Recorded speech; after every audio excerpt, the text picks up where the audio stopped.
It's pretty good. Yeah, full. Glad it's Friday. Yeah, this was a busy week. It was a very busy week. We got a lot of stuff done, which is good. Good. Thanks for rounding it out with us. Yeah, of course. Mhm.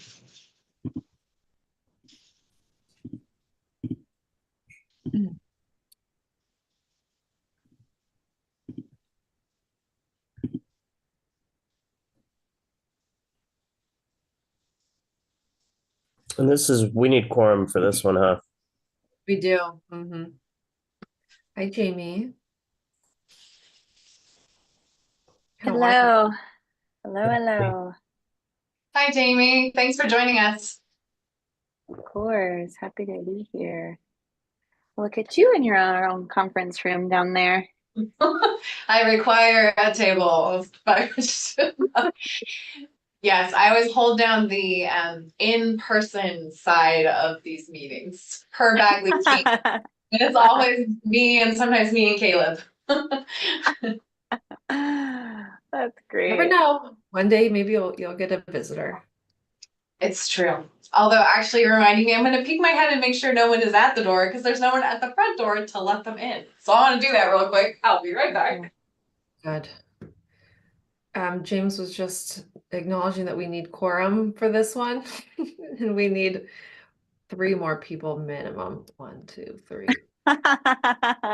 Yeah. Cool. 3 people minimum. I can send a little nudge to folks. Camille, did you already send the reminder out with the panelist links? I did resend panelist links. James and Jamie, did you both get those reminder panelist links just to make sure they went out? Did you see those today? No? Yes, Maybe. 4 hours ago, 10:17. Okay. We'll start. Yeah, this would be like the subject line webinar host invited you to be a panelist. Yeah, that's not a great subject line, is it?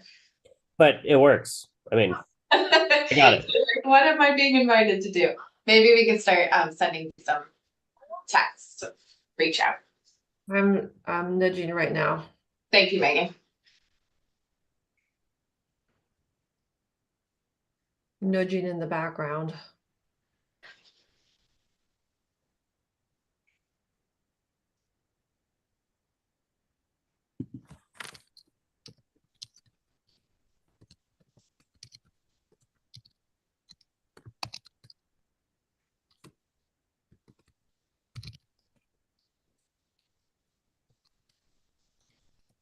Hi, Lawrence. Thanks for joining us.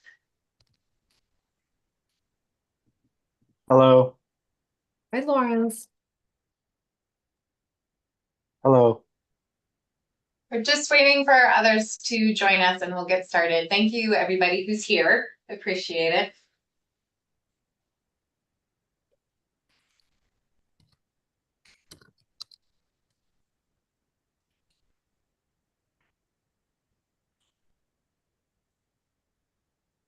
Okay, everyone's on that email thread. James and Lawrence, you can disregard. You're here. We did hear from Chi that she has an overlapping meeting that goes until 3:30. So she'll be joining at 3:30. Hi, Doria. Hi. Oh, hi, Doria. Welcome. Thanks for joining. I'm forgetting, Megan, how many do we need for quorum for this one? Do you remember? We need 4. We have 7 members, so we need 4 for quorum. All right. So we're looking for 1 more to join us, right? No countdown. Yep. Perfect.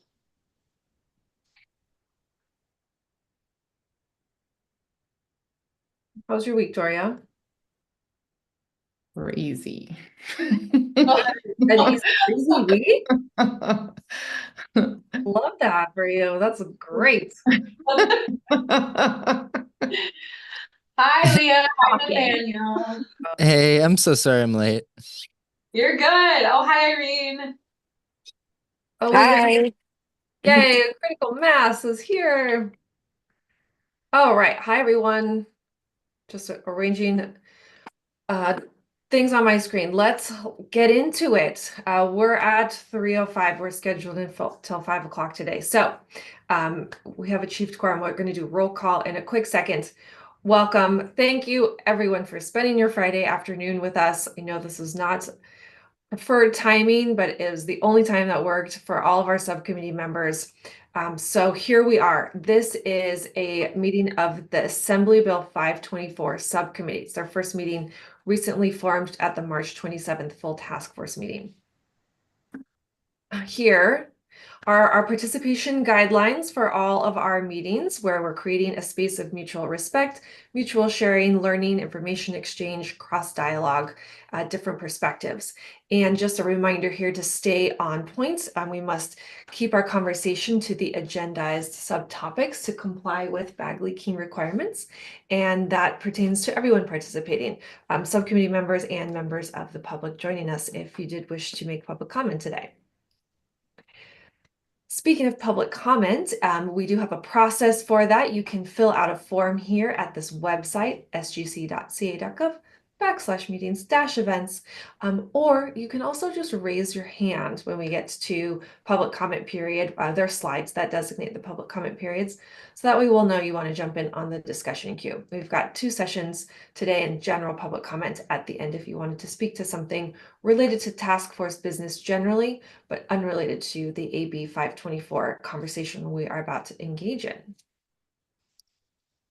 And Zoom tips, everyone's muted until you unmute yourself, or muted upon entry. And if you're looking for your raise hand feature as either a task force member or member of the public, usually in the bottom of your Zoom tool, it looks like a hand, or it could be hiding under a heart icon. Cameras are great if you're feeling like you want to share your smile with us. We love to see faces. Our plan for today, quick welcome. I'm going to do roll call in a sec. And then the first 45 minutes, hour or so, we have a presentation by Jamie Fanous of CAF, which is going to give us an overview of the Assembly Bill.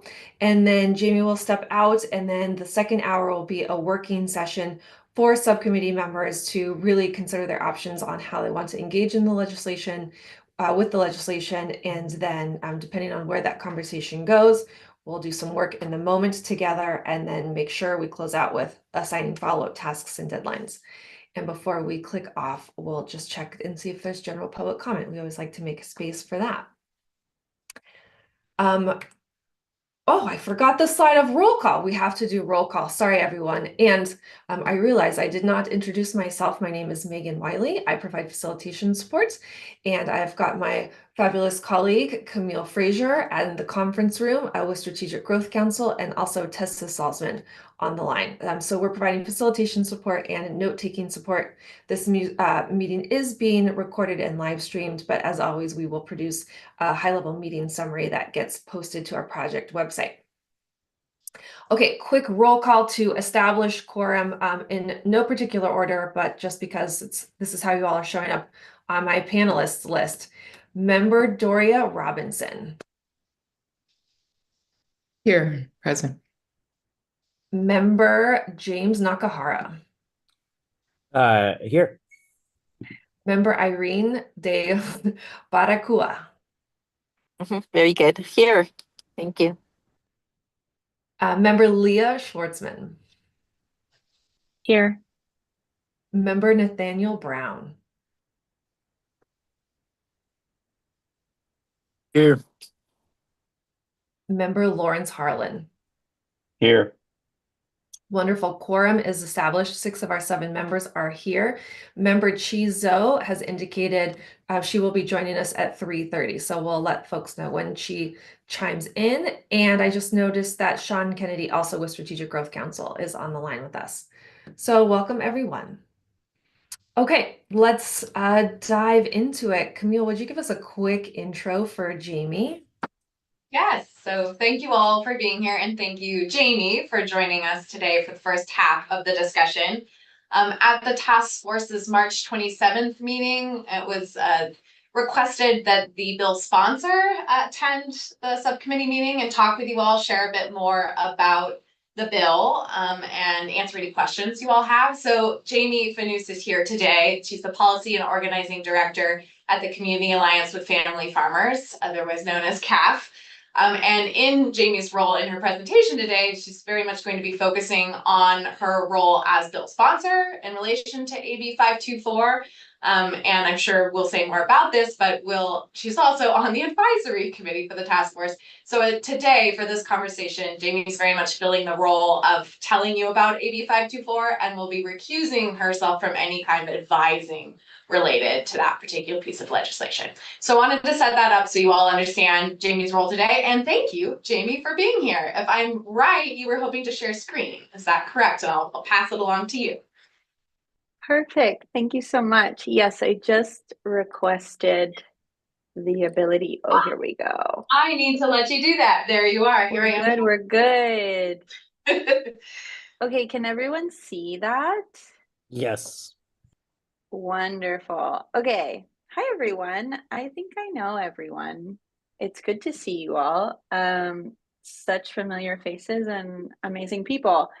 So it's a real treat to be able to kind of go through what this bill is with you all.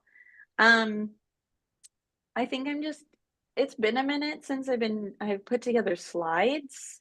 And it's a Friday afternoon, so please give me some grace. So yeah, I'm going to be talking about this bill, where it comes from. There will be a little bit of like how a bill becomes a law education, just because it felt important given the context, and I want to make sure everybody's on the same page in terms of that process. With that, we will move through these slides.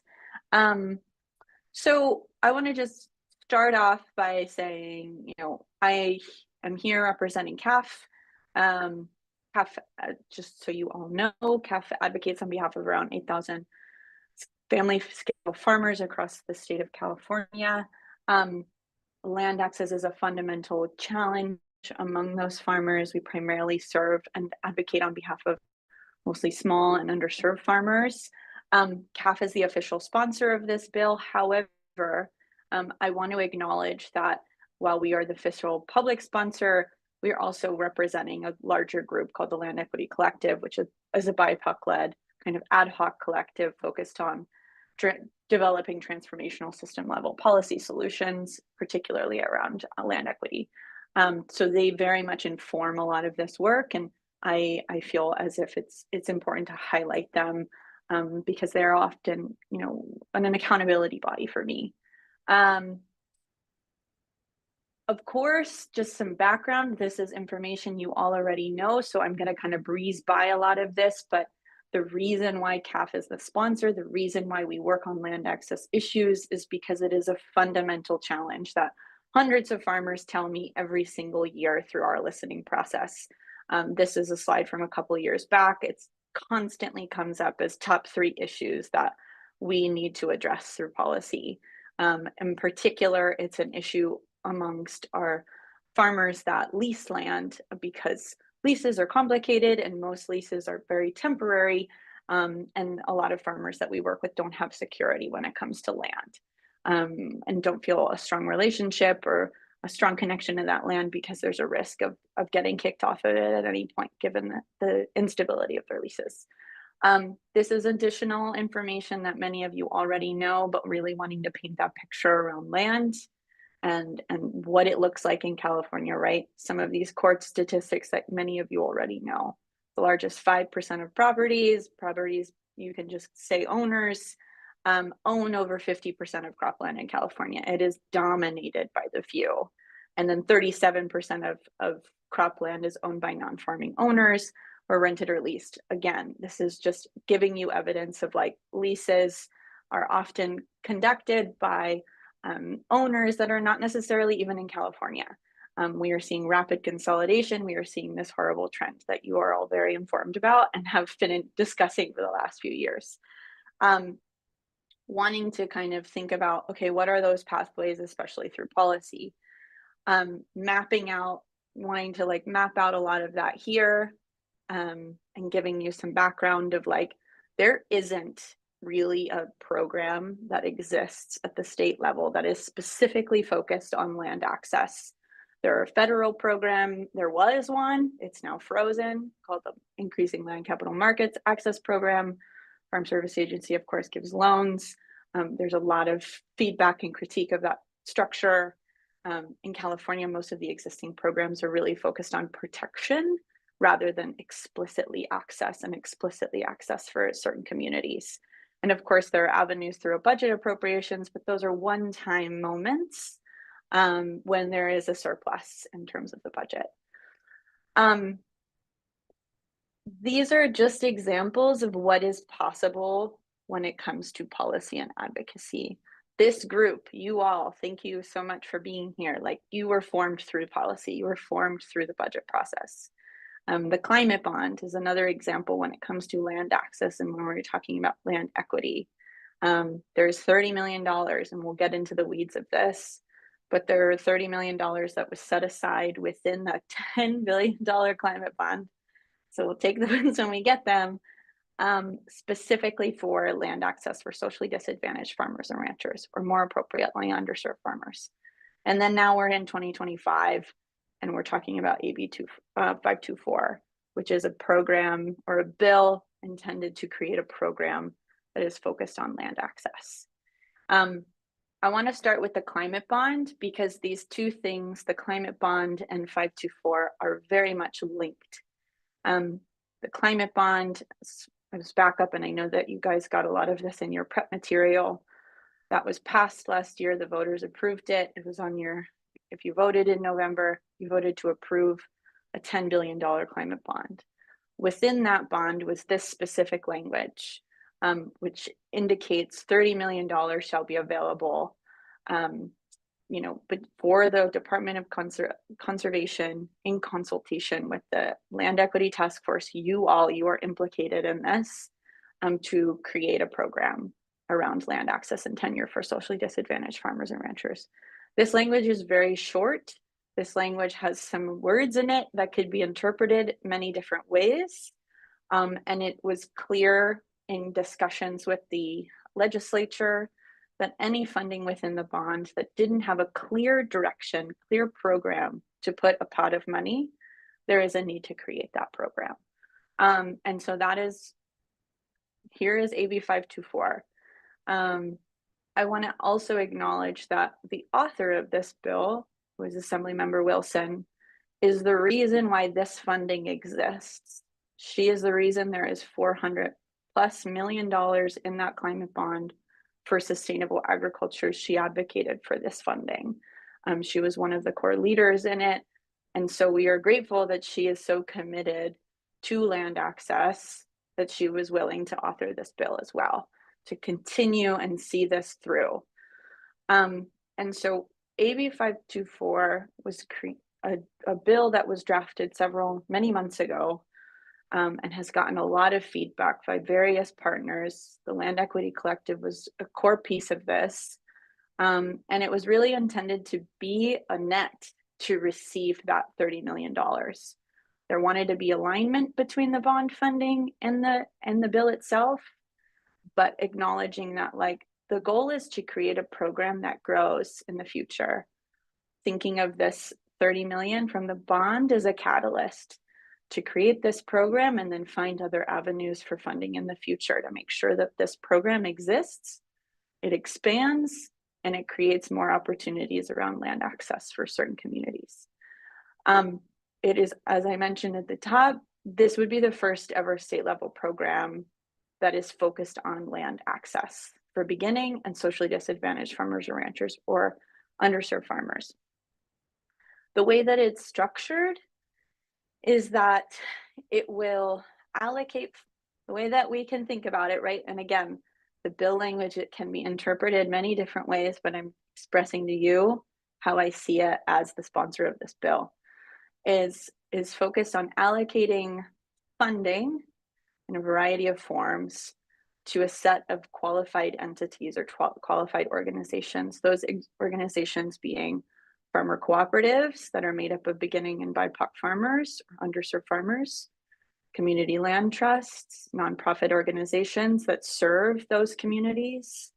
What am I missing? A variety of entities, public agencies. They could apply for funding from the DOC to then go purchase land. They would purchase this land with the overall intention of providing long-term leases, 2 options, long-term leases, a minimum of 10 years, or then transfer the land directly, transfer the fee title to beginning and underserved farmers, as well as tribal communities. There's additional opportunities within this funding to provide technical assistance, infrastructure needs, anything that ensures long-term viability and success. Hiring lawyers, hiring realtors, all of the things that we know you need to go and find land and feel secure as your business. I want to get a little bit into the weeds in terms of like, these are some other additional things that people I want to highlight for you all. 33% of the funding that is allocated to this program, not just this 30 million, but any future funding, is set aside for tribal entities and government. I kind of went through what does transfer mean already. And then it also establishes a fund that would allow for additional money to come in from non-government sources. So a billionaire that feels guilty, put money in the fund. You wanted a public-private partnership opportunity to do that. Really wanting to create a lot of flexibility and opportunities to enhance the ability to increase the amount of land that is purchased through this program. Okay, I've walked through the intentions of the bill, some background. I want to give you a sense of a timeline. It is April 18th. And I want to give you a sense of where this bill is right now in terms of the policy process. So I walked through these pieces here in blue that are the policy idea was created. We found a member. The member is authoring the bill. That's Assemblymember Wilson. The bill was introduced back in January, February of this year. The bill is now has been assigned a committee. It's been assigned Assembly Agriculture Committee. That bill will be heard on April 30th in that committee. If it makes it through that committee, those assembly members vote to support this, it will then head to appropriations. Appropriations, fingers crossed, should be fine because there's funding already for this. Then it will head to the floor. Every single assembly member needs to vote to pass that bill. Then it will head to the second house. And again, I'm breaking it up by a couple months. So May, June is probably when it will be heard on the floor. There's specific deadlines for these things. And then it needs to head to the second house. So it has to head to the Senate. It could likely go to Senate Ag. Need to be heard and passed in that committee. That will probably happen like July, August, if not earlier. And then by the end of August, it should really be out of the Senate floor. It might return to the original House if there's a bunch of amendments that need to be made for concurrence. And then it will go to the governor to be signed. So that might happen September, October, all in with the overall intention of it being enacted, signed, supported, and then come January, what year is it? 2026, this program would exist. And then they could appropriate the $30 million next year. So again, thinking through this timeline, thinking through the timeline of the bill, but also the timeline of the task force. And that's the thing that I really want, I hope that you guys are able to discuss, is you all know that this task force has an expiration date. I've put in this slide elements within the bill that implicate or highlight the task force itself and the role of the task force right now within the legislation. Basically indicating like the hope is that some form of the task force would exist past December 2025 in order to influence this bill and the implementation of this program. So some of the questions that I think would be important to explore are like, how do you see collaboration beyond this dissolve date, or what I'm calling dissolve date? And is there interest, or what are the ways in which the task force potentially sees itself continuing in some way, shape, or form, as it relates to the implementation of this program, all with a big if of whether or not this bill passed and was signed by the governor. All of those things need to happen first. I will stop sharing because that was a lot. But hopefully like gives you all enough context to have a deeper conversation around the bill. Questions? What do we got? Doria, you're ready. I'm ready. I'm ready for the hard questions. This is the first time I've had to present on the bill, so it'll be fun. I don't have hard questions, but I do have a few easy questions probably. Does the way that the bill is written now, does it allow for post-purchase support? So like infrastructure, water access, that kind of stuff, or is it purely focused on the land transfer? I would say the purpose of the bill is to increase land access for beginning and underserved communities. My sense is that it would have to have some kind of land transfer element to it in order to cover the infrastructure that you're looking for in addition. That would be my guess. I think some of that implementation would need to be up to DOC in terms of that timeline and what would qualify and what would be considered competitive. Do you feel like that this task force might be able to make recommendations specifically to DOC surrounding around that particular issue of like including essential infrastructure so that a farming business could be viable once land is purchased? Yeah, like there's a section within this bill that covers like infrastructure, a lot of the other things. There's a limit to the amount of money of the total award. I think we put it at like 15% for infrastructure, wanting to prioritize the bulk of the funding being that massive land purchase that would need to be made. The other thing that I want to highlight is like there is a need for there is an element to this that requires an agricultural land easement. That is also a hurdle that needs to be taken into consideration as well, and a cost. Other questions? Can you remind me what the total allocation would be for this through the 30 bill? million. Proof of concept money. Yeah. It's so funny. It seems like a lot, and then I'm like, No. we need to add like a Yeah. zero to that to like traction. Yeah. We were advocating for 150 million last year for this pot. And this is what we got. Yeah, but it is enough. I mean, it's interesting. I think certainly proof of concept money, that is enough to do pilot trials of different types of frameworks around what this work could look like in an urban context, what it could look in an extremely remote rural context, what it could look like in a quasi-rural context. So that's interesting. Totally.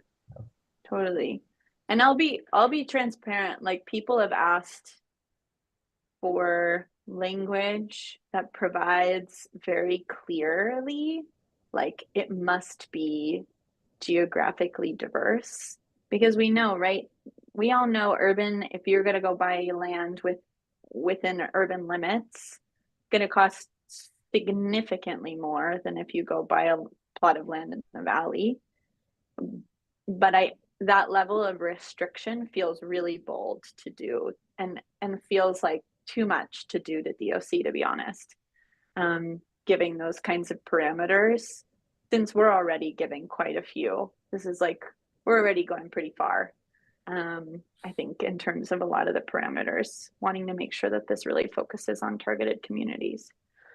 And there's nothing that is explicit in this bill that would preclude another bill following on its heels that Absolutely not. included maybe like specific policy framework Yeah, recommendations from the final version. Okay. yeah, totally. Other questions? Hi. I wanted to know a little bit more about ongoing funding for it. Like we've got the $30 million pool, and then Yeah. there's this final section that just kind of generally outlines how the Farmland Access Fund is going to be established. I Mhm. just want to know like a little bit more Mhm. about how we're going to keep the party going. Yeah, I think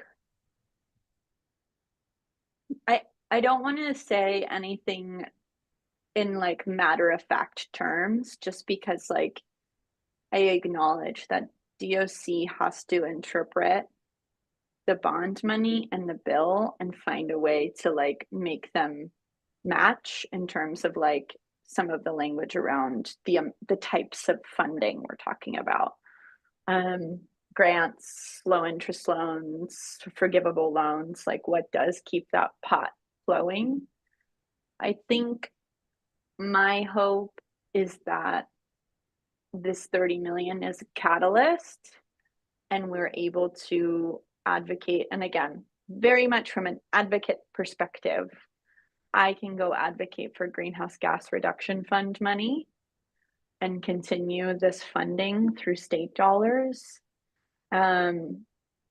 Because there's a very clear argument to make that protecting like land access and coupled with protecting land is very much a carbon sequestration and also prevents development, all of those arguments that are necessary for greenhouse gas GGRF funding, which is being renegotiated right now. The cap and trade program is being renegotiated right now. So there's an opportunity there for additional government funding. But I couldn't speak to the other pots of money. The hope is that that fund that you're talking about that's at the end of the bill is like operates almost like a revolving loan fund potentially. Like there's an opportunity for that if there was interest in that. But yeah, fair. How do we make this money go further? I get that.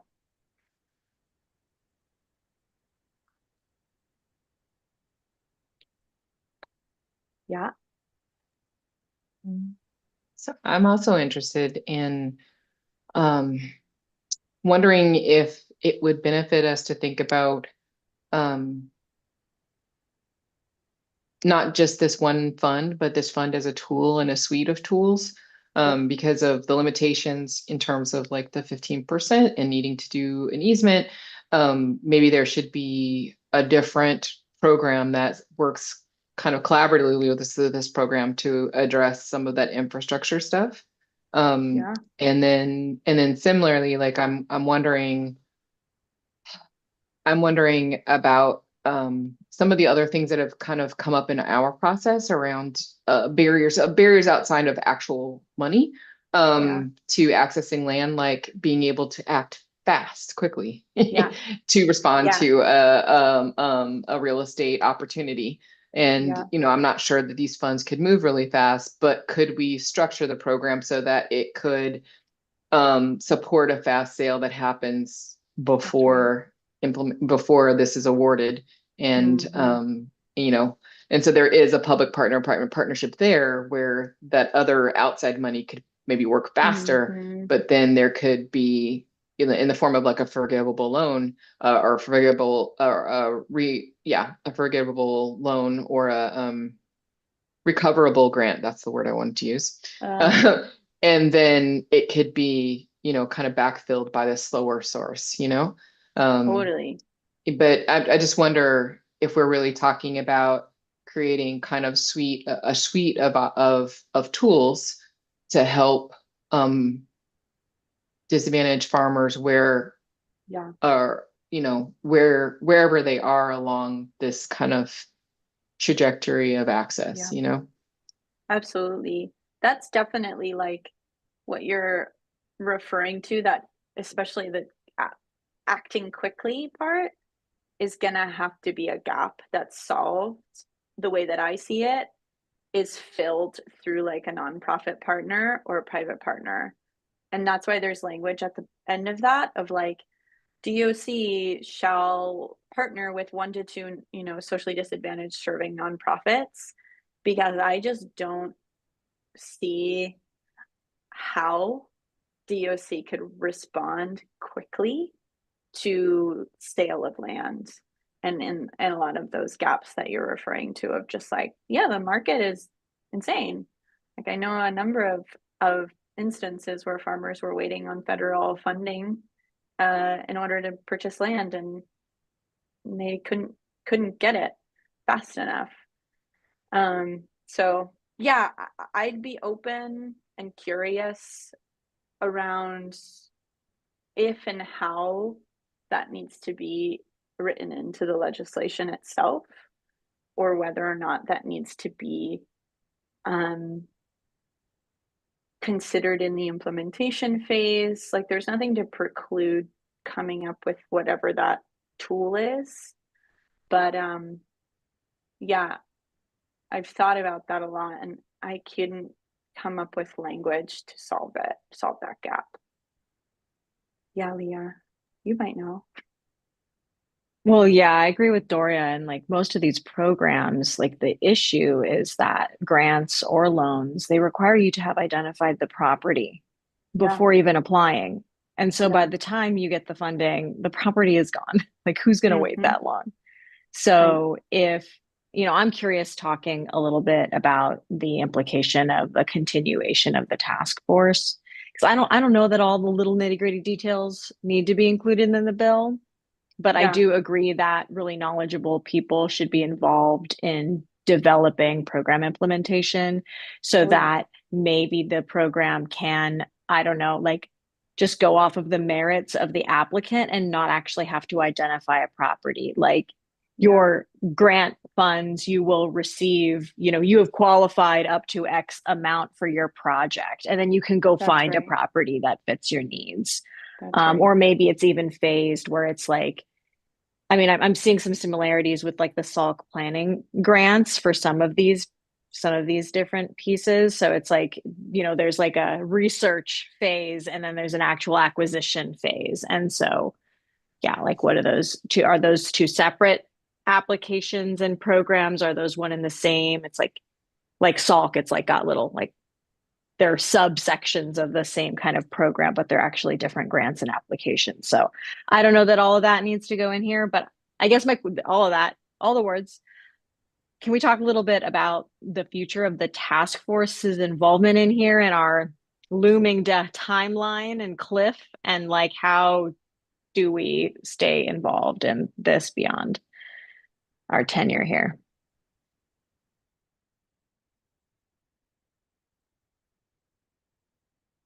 Yeah, I mean, I have ideas, but it's also like up to you all. In my mind, just like putting out my ideas. Like, I think that there is a very easy way. Maybe I shouldn't say very easy because it's policy and it's legislation. I see a path where a small subcommittee form of the task force lives on in order to provide oversight on this program. I think it's not, I think it's a lost opportunity to have you all like extremely informed people that have spent the last however many years thinking through and having discussions as it relates to land, not be able to actually oversee the implementation of a program. It actually feels like a very perfect kind of leap into, oh yeah, this makes sense. A subcommittee forum of this task force oversees how this program gets formed. The first ever land access program makes complete sense that the task force would be involved in it in some way, shape, or form. That would be kind of my pitch. And again, it's up to, and I don't know what the structure will look like, you all to have that conversation with SGC and propose those as amendments.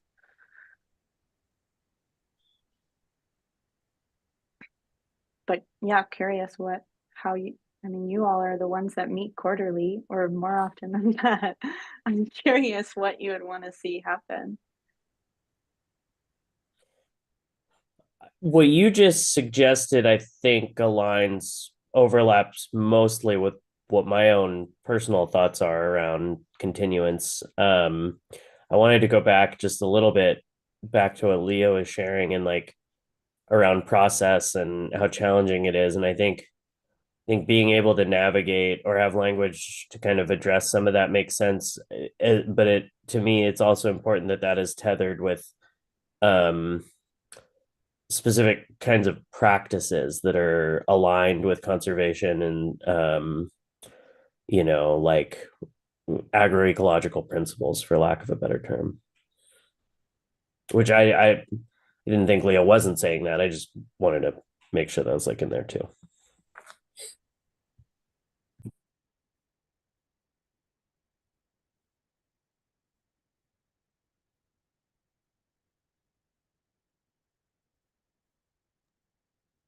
I feel like while we have you, Jamie, it would be really great to hear any other thoughts you might have had around where the task force could kind of collaborate, step up, support. You've been thinking about this probably longer than we have in terms of this particular bill. So, maybe you have, insights. Beyond this bill, you mean? Maria, or In specific relation to this bill, maybe Okay. it's beyond this bill, but Yeah. like just making sure that we get as much as we can out of this moment with you Yeah, talking about this no, particular thing. Yeah. I understand. Yeah, I think like when it comes to specifically this bill, my hope is that in the very near future, you all come up with some language that you want to see in this bill specifically around how the task force needs to operate as an oversight to the implementation of this program. To the point that I made earlier, like the task force is mentioned at least 3 times in this bill. So we do collectively need to figure out what that looks like, considering you will expire. I think you are all like, I see value in the task force organizing around a support letter, like indicating like we as a task force support this, and this aligns with the things that we have talked about for the last however many years that you have been meeting. I think that would signal that there's an alignment here if you all believe that to be the case. In the case that we do run into some challenges, I honestly don't know what challenges we're going to face just yet, since it hasn't been heard in a committee. So I haven't really had the opportunity. Like, it seems pretty, I like to say, apple pie of a bill, pretty appeasing but I don't know. We're living in a really wild political climate. So just having any kind of public support is appreciated. And especially as a body and to the degree you can as individuals. And those are the things that feel really relevant to the bill. I think what I'll say is like, I see this bill as like our first go at working on land access in the state of California as like creating a program. I don't foresee this being the last time. I see this being the first time I'm running legislation on this issue. I foresee a future where I am looking at the really badass recommendations that you all put together that are cross program, cross agency, strong, have a lot of teeth, where I can see those recommendations and I can turn them in legislation. That is something I hope to see come out of this group, because having those, as you all know, is going to be crucial for any kind of future advocacy around land access. I think if it doesn't live in that document, it's going to be really hard for me to advocate for it. So if it's not in there, they're going to be like, you think you're going to run land access legislation, but we just did this whole process and it's not in the report. So no pressure, but I'm really hoping that what turns out in that report is something that I, as an advocate, can take and really turn into something special for around this issue. So hopefully not just me rambling all of my hopes and dreams, but yeah. Anything else you need from me? I wanted to check in to see if Nathaniel or Chi or Irene or Lawrence had any questions for you, Jamie.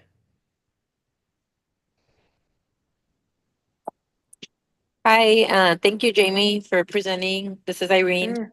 Hi, And Irene. hi. Yeah, I know. I think it's just some great, ideas to especially have some follow-up after the work group or after the task force sort of has to come to a close, I guess. So really appreciate hearing those thoughts from everyone and and from you, the idea of a subgroup dedicated to this. Yeah, I'm gonna take this all in. And Yeah. thank you. Yeah, thanks, Irene. I saw Lawrence come off camera, so let's get Okay, Lawrence and sure. then James. Yeah, Let's go, thanks for the Lawrence. presentation. Hello. Yeah, thanks for the presentation. I don't have any questions, but if there were more, if I did have any comments, how would I make those? You could contact me directly if you want, unless there is a avenue that SGC folks want to create.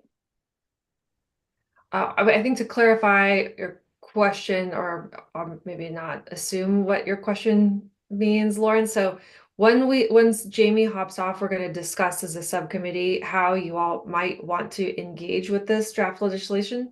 But if you are asking, did you want to follow up with like clarifying questions or something about the proposed bill, then you could reach out to Jamie directly. Yeah. And Lawrence, I will say, and I didn't highlight this earlier, I've gotten a lot of incredible feedback from several like tribal groups and tribal representatives around the challenges around agricultural easements as like a direct conflict with tribal sovereignty. And it's wild to me how like we don't have anything in statute to like bypass that or create some alternative opportunity where it's like, don't ask me for an easement. So I'm working on that with a number of folks.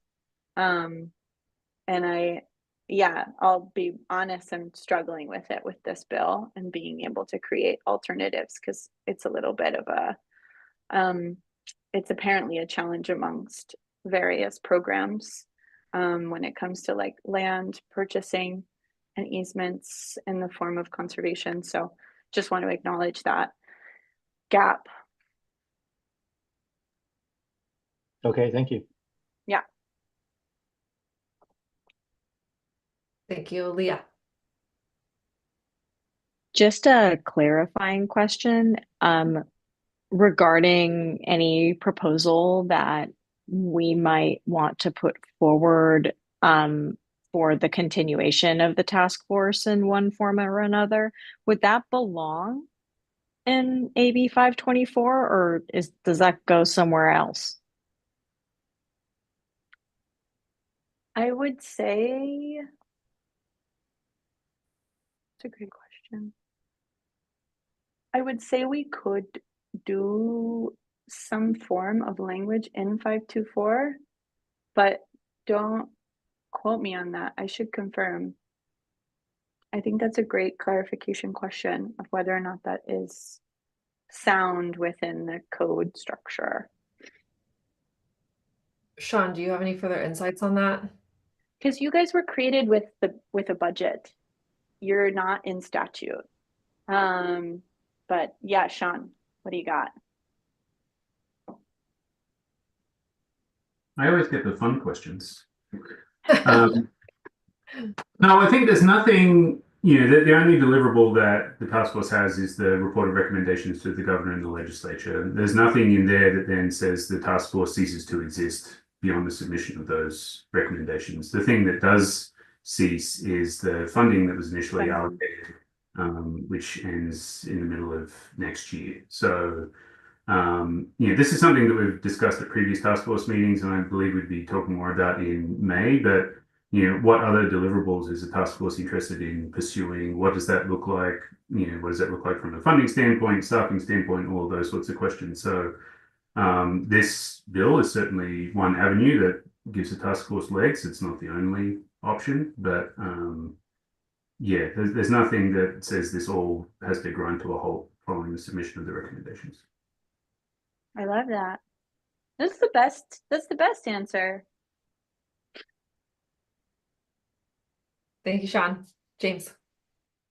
I kind of had a process question just around if the task force was to, I would imagine this letter would be initially drafted by staff and then reviewed by the task force, but in support of AB 524. That need to happen pretty quickly to make it into review session that's happening at the end of the month? Or is there going to be what's the timeline of if there was going to be a letter written, when would it need to be done by? Next Wednesday, April 23rd. So that's a really great question.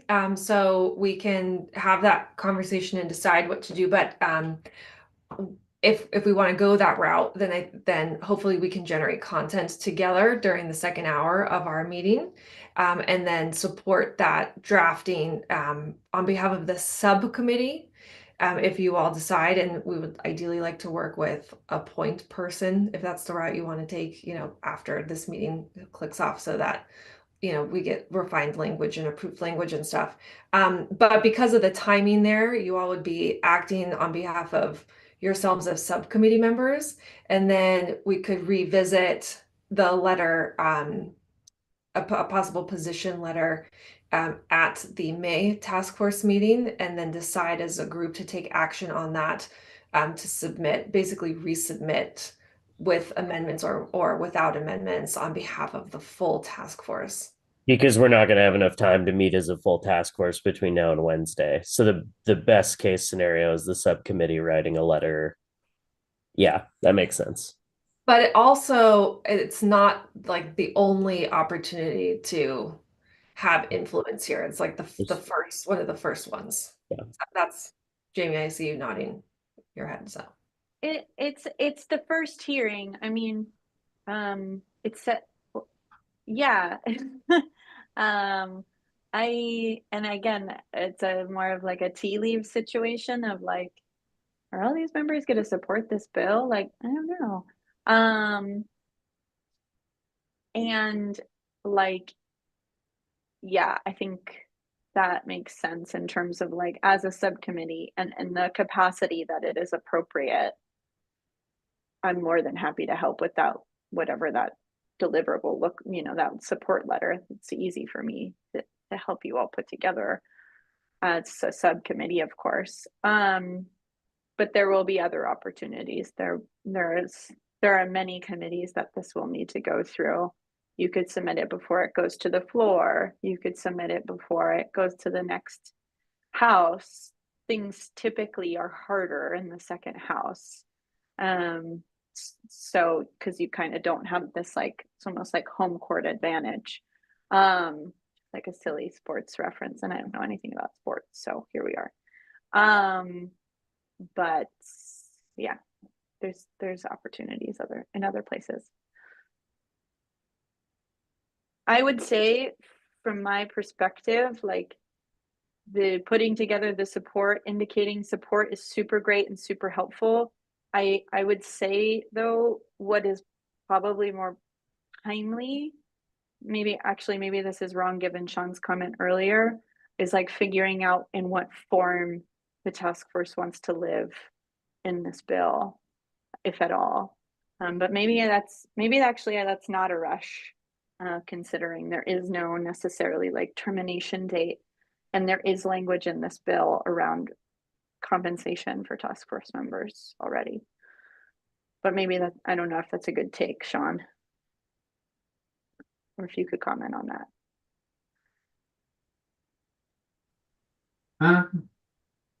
I think that's fair. I don't know. I think it is a bigger discussion about what Yeah. form, what, Yeah. is it the same? Because, there is that language in the, the budget language that established the task force that specifies the number of members and the different sectors and areas that they represent. So whether that would still apply, that, I don't know. I'm happy to follow up on any of these questions that we don't have answers for today. Really. And then while we still have you, Jamie, with the easement piece, I really liked James's suggestion earlier, like, yeah, being able to see it in different regions and different ways and how it could look in the future. But there has to be an easement. And is that correct? With the acquisition? Well, it's up for interpretation. Okay, because okay. It's up to interpretation by the DOC. Yeah, that's all I'll say is it's up for interpretation. They could interpret it a couple different ways. Gotcha. In particular, it's the what do they consider a qualified entity versus a qualified farmer? And if those are the same people, they might not actually be required to do step 2. But it really is up to DOC to make that determination. Gotcha. Okay, that makes sense. And just for like these urban texture or contexts, it's like it's like the opposite of what a city would like allow you to do, or like it's just not wouldn't be applicable. But yeah, so if something like that is not applicable and they've got, the DOC recognizes that they're capable to get it to the farmers that need it in an urban setting, like, gotcha. Okay, just wanted to clarify that while we still had you. No, fair. No, it's a good question. The easement part is tricky.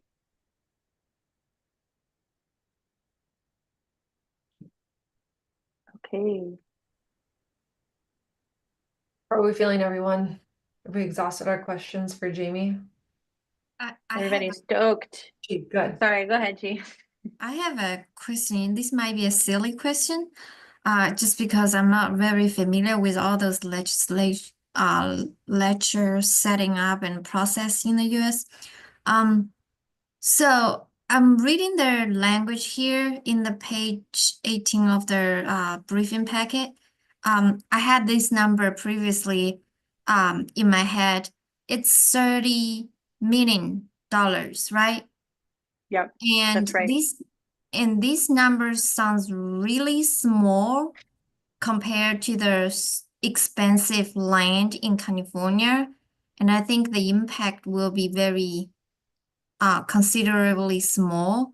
So can those numbers be changed? Is this now still a process that we can change these numbers, or this is already final? That 30 million is set in stone. I can't change that number, even if I wanted to. What we can do is use that funding that we all acknowledge is not nearly significant enough to prove a concept, to prove that to establish this program, you need funding regardless, to do a couple even if it's a handful of projects with that money, in order to prove that this is possible and this is real. and then find other forms of funding. Okay, got it. Thank you. Yeah. So Jamie, there could be like a track in which 2026 there begins to be, for lack of a better word, like pilot policy framework implementations from the Land Equity Task Force across the state, using that 30 million to both do those and observe and record and kind of like assess success. And then and then what gets gained from that process could be parlayed into another bill to increase the parts of the program that maybe work well in the future. Yeah, I mean, I think like there is an argument to be made of like one of the recommendations, like the recommendations should have some kind of like tracking and accountability and like quantification and some metrics around like how we utilize state funds and the progress that it makes, or those kinds of things. I also think like, I don't know, it's not out of step to be like, hey, Governor, this is the amount of money that would need to prove like to start making real steps around this problem, this issue of affordability, or this issue around affordability, sustainability, and the ongoing existence of this community of farmers, in addition to dealing with all of the other issues around land that we know exist that can't be solved with money. So yeah, but yeah, I mean, there's infinite possibilities.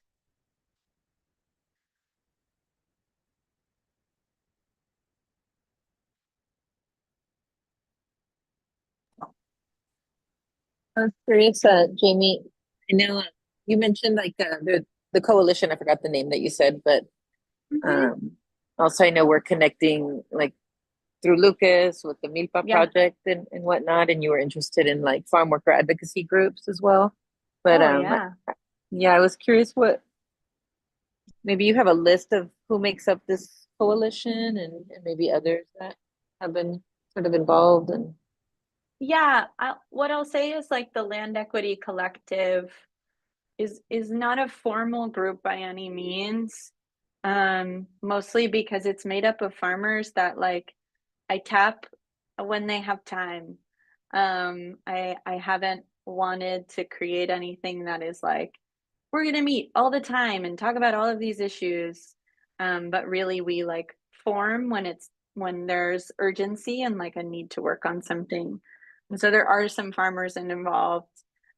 Yeah, of course, you know, Lucas, we've connected just because of all of the organizing that you all are doing separately.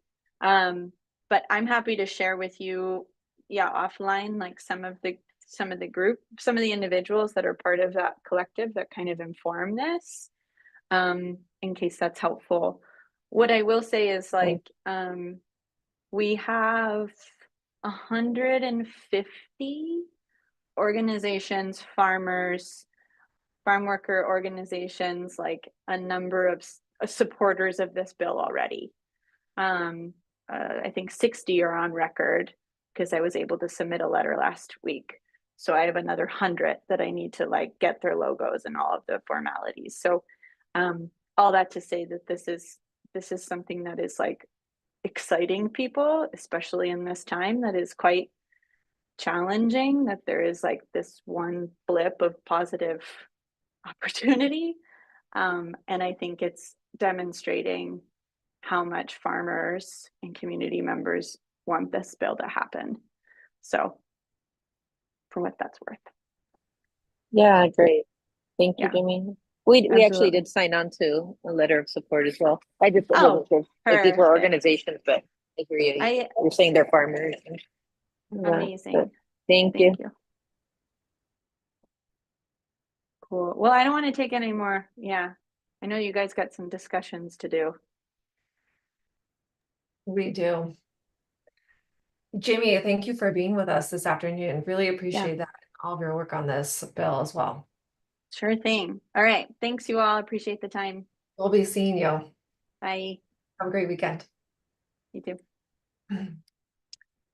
Before we turn it to our discussion, let's please check and see if there's any members of the public who would like to comment on the conversation you just observed. Jamie's presentation and the follow-up. I am not seeing any public comment. Give me one moment to check. There is no public comment. Okay. Then, working session, here we go. Okay, so our question for you then is, given what you just heard from Jamie and talked about, and just, to be very clear, Jamie was speaking to our group as an advocate, not as an advisor. So just wanted to reiterate that for us one more time. But given what you just talked about and heard, how would you like to proceed or engage with the legislation? I'm going to stop screen share because you know that question and I like to see your faces. What are our options again? Like, are there specific options? Do you want me to give that a try? Okay. Our options are you just track the legislation and you're kind of like, great, hands off, we're deciding not to comment on it. Or you could also take a position letter where you express support or opposition for the bill as a whole or certain components of the bill. If you took that route, that should be submitted by April 23rd. So that's the process question that James was asking about. And if that's what we wanted to do, then that's how we would spend the rest of our time. I think this afternoon is drafting content, like getting together a solid outline of what that letter would entail, and then deciding on a person to work with staff to refine that language and package it and get ready for submission by next Wednesday. Or you can keep talking about things, and then we can agendize this for full discussion without a position letter at the May task force meeting. But so we do have this interim deadline to consider in that decision-making process. And one just really quick note to that point and to Lawrence's question earlier.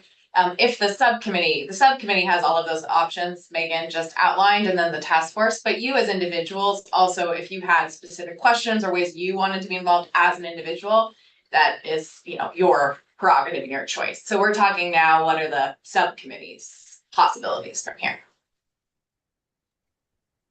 And was there, sorry, Friday at 4, was there a opportunity to kind of like wait to see what the round 1 legislature does to it and then make comments? Or Sure. or a yes and? It's a yes and. Yeah, so this deadline we're talking about with the next Wednesday is for the hearing that's taking place on April 30th in the Ag Committee. So if you wanted to weigh in at that point, but as Jamie outlined too, the bill would move through that committee, then be heard on the floor, then go to the second house and committee processes there, which would then have the same opportunity to provide letters and input at that point. So I guess the answer to your question, Leah, is yes, you could do nothing now, wait and see what happens, and then at a later date. But for this first hearing that's coming up on the 30th, you would need to submit the position letter by Wednesday. Does that make sense? So I have a couple of questions.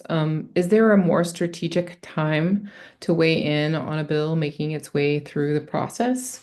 She said that it would, it's kind of like the home team in the first agriculture committee, and it's more difficult in the second committee. I wonder if there's a better time for us to weigh in. I wonder if we can weigh in twice, maybe with a simple letter of support in the first kind of home team meeting, but then a more detailed, focused kind of thing where we've had more time to think about how we would collaborate in the second. But I don't know the legislative legislative process enough to know what is the best way to move. I personally really like that idea because it just what Jamie mentioned of like it is the task force is outlined in there. And I guess to show support would be like gives us more room to put it in any recommendation if we do see success in it and it goes forward. Um, yeah.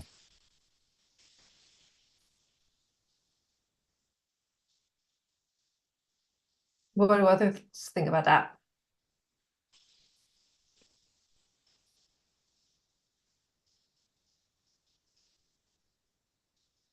I think I would personally like to have a little bit of a discussion about what everyone's kind of take is, or if there are any recommendations that we would have for modifications, and then to kind of decide if those are urgent or if the plan to just simple letter of support now and give that input later. I think I'd like to just kind of know where people stand with it to make a determination on when and how to act. I'm happy to share quickly. I'm on board with a general letter of support from the subcommittee kind of broadly, and then kind of revisiting as a whole task force later. And then in my own head, I'm kind of like, I am excited about this bill and hope that it gets traction and, and support from the review process and what's happening. I also don't think there's anything holding us back as a task force from kind of once we have slightly more solidified policy recommendations, asking for that to be turned into some kind of bill or propose a kind of bill as well. But I will just say that I think the way that all the timing of this works, it does make sense to me because like if our recommendations in December have a bill attached to it that we'd like to see, that won't get into review. Like, that's pushing a whole kind of year before any of that gets substantively developed. Whereas there is this 30 million here. If this bill were to be adopted, then that could certainly bridge those 2 years, or that year and a half that it would take for some other bill to be developed that would basically, I mean, the thing that would be the big part would just be a larger allocation of funding to support those efforts across the state. But I think doing that in a phased approach after building on learnings from, what this could do would make a lot of sense. So I kind of like this both and approach of like, I think we should support this bill um and try to strengthen it as much as we can, despite knowing that it's capped at a dollar amount that will probably, only allow us to do a half dozen or something, between a dozen and a half dozen types of projects to see, I mean, I'm kind of guessing there entirely, but, and then during that time, learning from successes and then having a much clearer proposition of like, it's not just that we created these recommendations, it's that we created these recommendations, we are following through on implementing them and assessing the strength of those implementations and then parlaying that into some future request for more funding to bolster those programs. Sorry, that I said short. That was not short at all.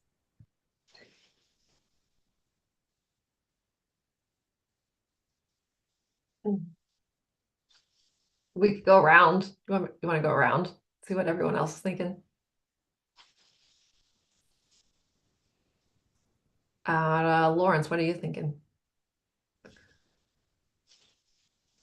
Ditto. That was short.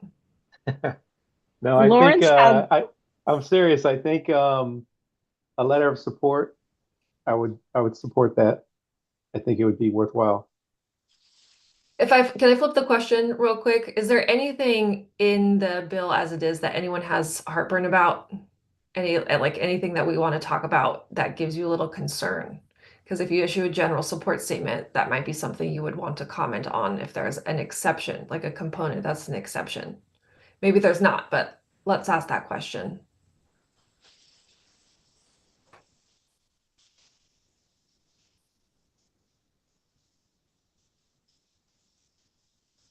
I mean, I can take silence as like, no, nothing in there is bringing me concern at the moment.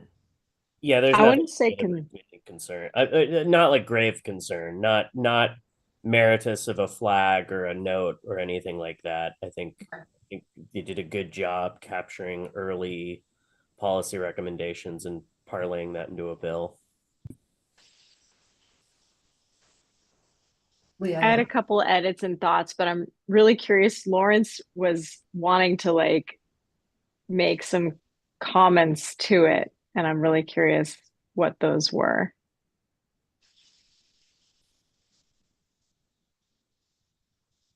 No, I didn't have any. I didn't have any. I was just, if I had any, I would like to make them.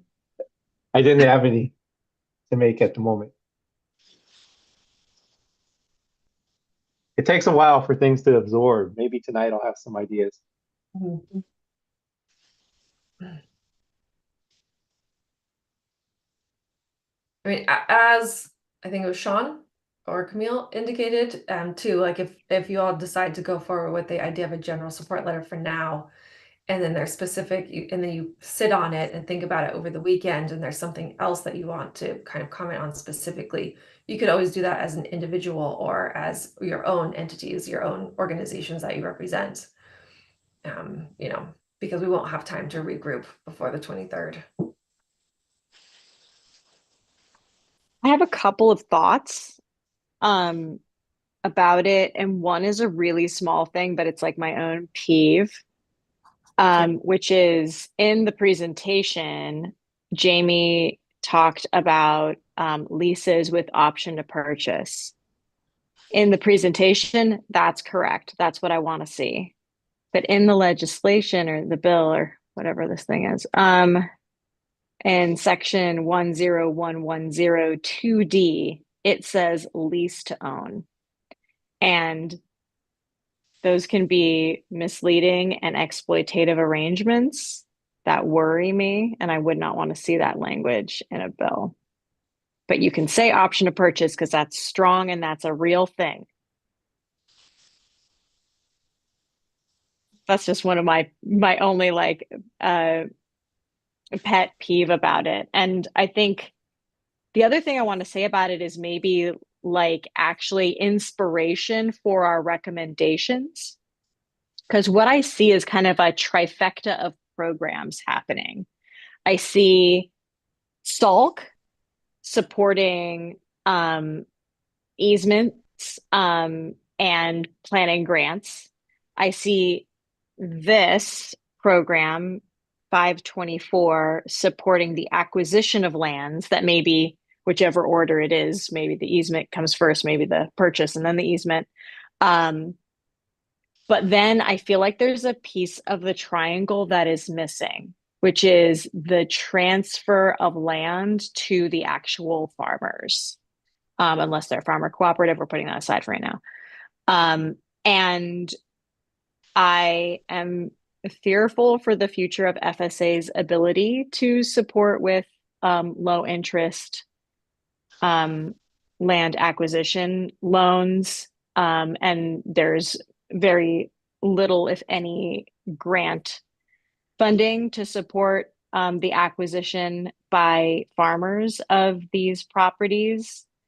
And my original interpretation of Prop 4 was to allow for low to zero interest, like down payment assistance loans that are forgivable direct to farmers. This moves away from that and moves towards qualifying entities. So I'm just a little bit, I'm not seeing this third kind of leg of the stool where it supports the actual farmers and then becoming the landowners on this land. So I maybe where it belongs is in recommendations of ours to support a state farmland acquisition pool revolving fund that supports the low, zero to low interest financing of land purchase for farmers, and that those could be forgivable. There's some structures we could talk about. I won't get into the weeds about how to structure the forgivable loan program, but it'd be great for there to be a pool of money for qualifying entities to pull from for direct to farmers. I'm also not seeing in the legislation, so sorry, saying a lot of words, that's maybe a recommendation for the task force. That we are saying that we support 524, and maybe some language from 524 ends up in our recommendations, but then also this being a supporting program for the ultimate acquisition. What I'm not seeing in this language that maybe would be a thing to recommend for this language is that there isn't any language that says that that ultimate sale or that long-term lease actually has to be affordable to the farmers or below market. So I'm not really kind of seeing that trickle down happen, as it's prone not to. I'm not saying, I mean, like, these programs take money to run, and so I'm not saying that we completely restrict them from being able to recoup and pay it forward to the next project, but something about affordability would be nice to see. I'll stop now. Good. You incited some thoughts. James, Doria, then Nathaniel. I think Doria was up first. I'll go, and I've talked a lot, so I'll go after Doria. Yeah, so I was kind of seeing some of those things too, Leah, and I was hoping to kind of trust the process type of thing, but it's right. Maybe we should call it out. I do wonder, are there opportunities now before this gets considered to be adopted to adjust the language? And that's again something I'm not quite sure. Like, should we recommend that they include stronger language of, to make sure that the land gets to the farmers, that it is affordable or below market, that, that other mechanisms are set up so that it doesn't sit, so we don't create a new kind of level of landowners like holding farmers captive, these kind of pseudo benevolent landholders that we've seen some of in our kind of public meetings, right, where people have hoped that something like this would work out, and then they just become kind of subservient to a different landowner that they still don't have what they need. So I think maybe there is some language that we could say that you were generally in support, but have concerns about this particular point, and maybe there's an opportunity to address it now before it becomes adopted, if it becomes adopted.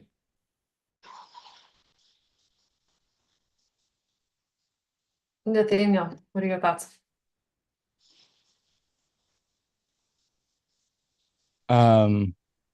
Yeah, I do.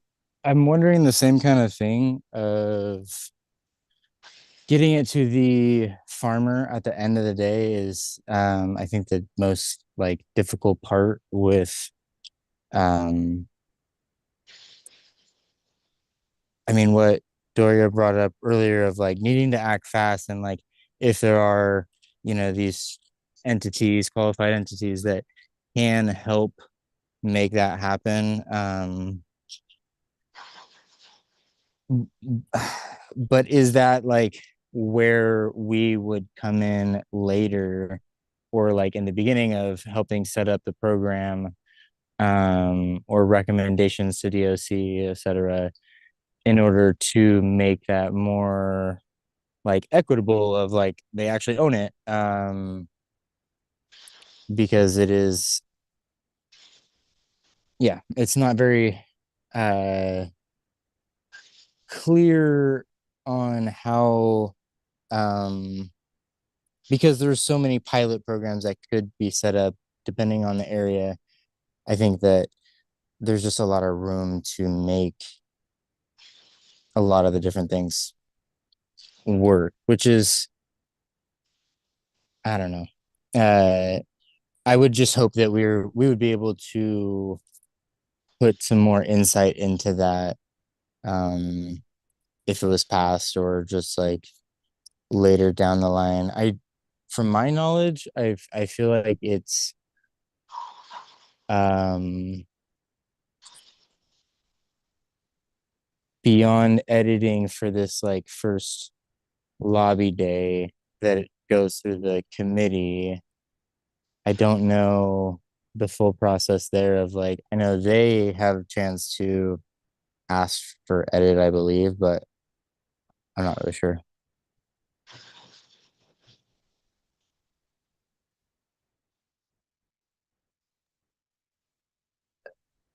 Anyone, Sean or Camille or anyone have a response to that one? I think we're all kind of waffling too. I mean, things can get revised and edited. I think earlier on, like the earlier on you can comment on something, generally the better. Especially if you've got, some spidey senses about potential language, like being inadvertently, you know, a step backwards. My understanding is that's what's been shared. Sorry if I just broke out there. My understanding is that's what's been shared, that the earlier the better. So. But it's kind of be clear too that, as SGC staff, we don't take positions on bills or sort of the process. We're here to facilitate. We can help draft the letter, make sure the letter is submitted and things like that. But this is a discussion we have to stay out of. That was a process question, but yeah, thank you, Sean. My framing of it was terrible. James. I think I just did a quick scan on affordability in the bill, and the word comes up twice, and one of them has to do with affordability provisions, which I think I echo what other folks have said around bolstering that. So I think, if there is a topic of concern in some kind of support letter, I think maybe like bolstering that, element could be good. I also think part of the reason like why there wasn't, I think 30 million is just too small for them to actually put in a fund, like to legislate a fund to be pulled from directly, because, or at least like a big fund, because yeah, I don't know, that's just kind of my thinking there. Like it feels like 30 million is not enough to put a fund together, because 30 million is enough to buy like 20 homes in a nice neighborhood. Like I know we're talking about ag land, but it's just such a little pot of money for that. I think some of these other, I think when I read this bill comprehensively, the three that I see there are like, there's like a technical assistance support, there's allocation of funding to keep the work going through the program that'd be like the FACT program, the farmland access, for thriving communities, or for communities to thrive. And then the third one is this kind of like long-term succession affordability piece that is, like you say, kind of not there. And so I think, yeah, I'm aligned with that. I think it'd be hard for them to put in language around like, I guess part of what I'm saying is like, I think we need a fund to help people purchase, but I'm not sure if this bill is the best way to like implement that wholly, or maybe it's like implementing it in part or piloting it in some way. I don't know. Brain cells are fading. Yeah, sorry about the timing, everyone. I know it's rough on a Friday. Just wanted to sort of pull back to the task at hand. And so what I'm gathering here is, there's a lot of questions popping up now. People are thinking through different things and different pathways and options to explore. Really the position that we're in is needing, if there is to be a letter submitted next Wednesday, is to in the next 31 minutes have some draft language that would be the substance of that letter. And if that's not feasible or whatever, that's perfectly fine. But that's kind of where we would need to be, if we're going to move forward with that route. And as we've discussed, it could be as simple as the subcommittee is in support of this legislation, and leave it at that. And then, as Megan has arranged too, we could have further discussion with the full task force and then look at other options for engagement down the track that may get into some of what you're discussing here. But I guess just from our ability to help the task force with immediate goals, I think we just need a decision on whether we want to move forward with that, or whether rather you want to move forward with that support letter, just in a pretty bare bones form, given the deadline that we have. So I would just like to say that I don't think this bill is bad enough not to put forward a simple letter of support at this time. I think it's it's a great first step. It's already moving, and that it would benefit from our kind of clear support. I think that we could phrase it in a very general way, and then offline we could work directly with CAF around some of our concerns, because they are going to understand opportunities for edits and things like that better, and we don't need to air that in the letter of support. We can try to work directly with them first, and maybe what we could do is, in this moment, what are the 3 points we want to hit in this general letter of support? Say that now. And then what are the areas of concern that we want to bring up with CAF, and then who's going to do that follow-up? That's what I would propose. Thumbs up all around. Love it.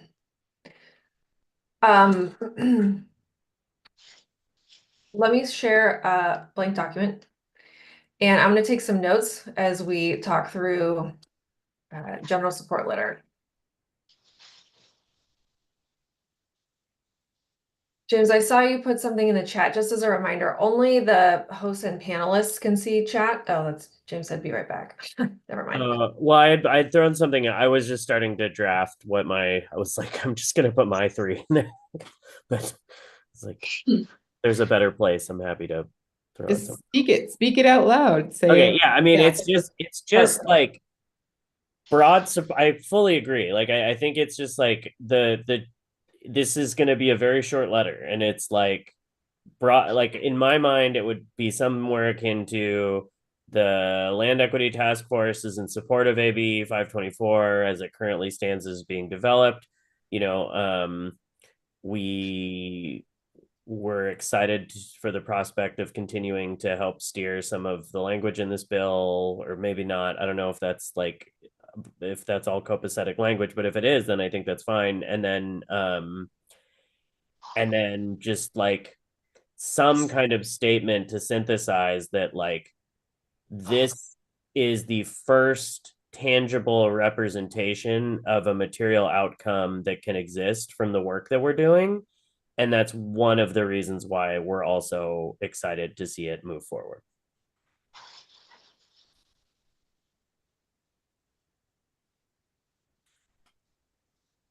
And then maybe one that's just like add some more stuff about affordability, but it's okay.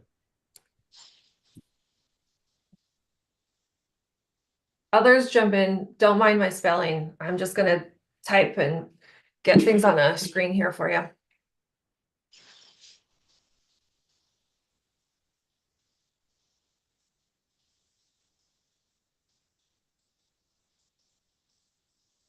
I like all that. Maybe something about like the synergy of our processes and iterative to the recommendations of the task force. But also it could just be 2 sentences with our stamp of approval.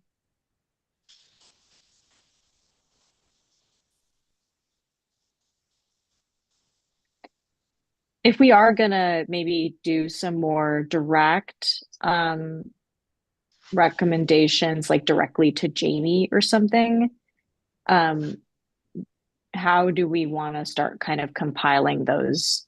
I like the idea of kind of keeping that private, and I agree that with Doria that we'll be speaking more the same in the same terms with Jamie, and be able to kind of interpret each other's intention.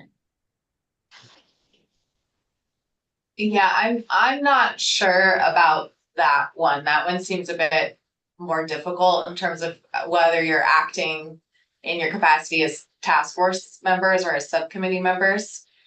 One thing we can plan to do is have a discussion as the full task force and, invite Jamie back to that discussion so that you all could sort of have things you want to share. I think what we need to be cautious about is that the work that you are doing as task force members is aired publicly.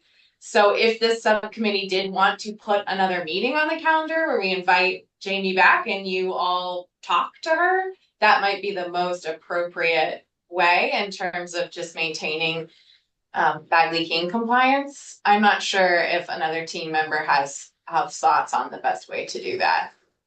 Can I ask a question? Could Yeah. we write, now kind of like as we're similarly the way that we're outlining this support letter, can we Yes. outline a letter outlining our concerns and, Definitely. kind of suggestions on ways to address it, and then that goes to Jamie and then she takes it and does whatever? Yep. That would be a great way to do it. I think as long as that discussion between you all is happening in a public place, that's the concern. So yeah, that would be a great way to do that, Doria. I'm starting that list right here.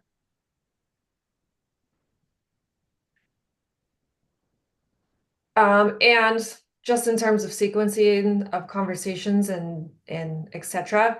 So we're having this conversation now, then the task force meets together May 13th and 14th, where you can then report out to the rest of the other members who are not part of the subcommittee, where we decided on a general support letter on behalf of the subcommittee, and then highlight some of these other concerns or suggestions that you want to explore with CAF, the bill sponsor.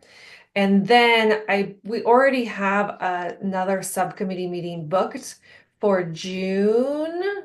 It is June 25th.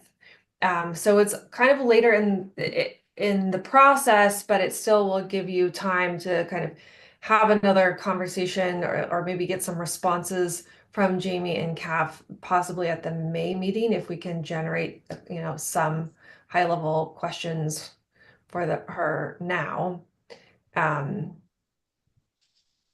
So can I just offer some edits to what was just written here? It says direct concerns, suggestions to discuss with Jamie. It's concerns about affordability and getting land to the farmer, just saying that there doesn't seem to be a clear mechanism to make sure that farmers get land in the actual bill language. We know that in the presentation, she said that, there'd be this period of time that, and after that, they have to get the land to the farmers. So I think that unless I'm wrong, unless I heard people wrong, I think that was part of the issue, is that there's no mechanism to make that happen. And then Leah, you had a specific point about opportunity to purchase, or do you want to repeat that for Megan to record there? Was that something the subcommittee wanted to know?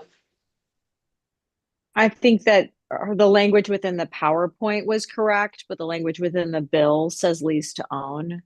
I would just prefer that it said opportunity to purchase. That's a tangible, real thing with legal meaning, and it is a secure right.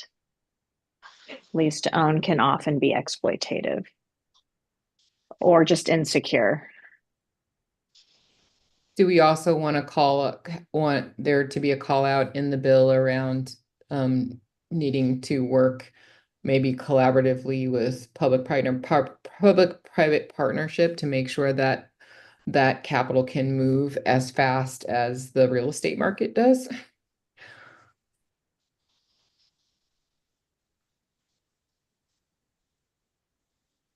So I think it's well, I guess would not all of this money would then go to the DOC to, well, yes, the DOC, but not all through SALC. So it's basically like those are further recommendations past this getting approved and upon like DOC's interpretation, like Jamie was saying, of how to do this. And if we were able to you know, help shape that with the DOC, you know, continue um some part in some way, or even just make recommendations uh that we can leave, you know, for the governor to be then like, this should be implemented through the DOC. I think there's not a mechanism that we can put into the bill without it being, well, maybe I'm wrong on this, but like without it being so specific of like it needs to go to like this kind of I'm thinking that it doesn't get spelled out in the bill, but I'm not sure if I think what I'm we're right there. doing is, I think what we're doing is writing what our concerns are and putting them on paper and sharing them so that there is an opportunity, if possible, to address them, um, at an earlier stage, just in case there is that opportunity, right? And then if there is not that opportunity, if that doesn't come to pass, we still have the capacity to put forward, other, you know, recommendations, solutions. But if there is the possibility by bringing these concerns now and sharing them with the bill, the folks that are moving the bill, Sponsoring it, yeah. yeah, then maybe some of this or some part of this could be taken care of, or, kind of worked on. Gotcha.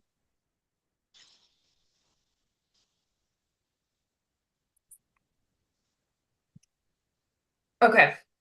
So general support letter.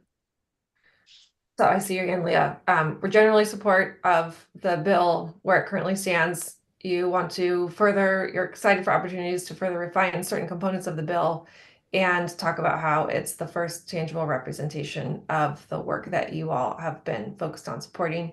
You're excited to see it move forward. There's synergy in processes.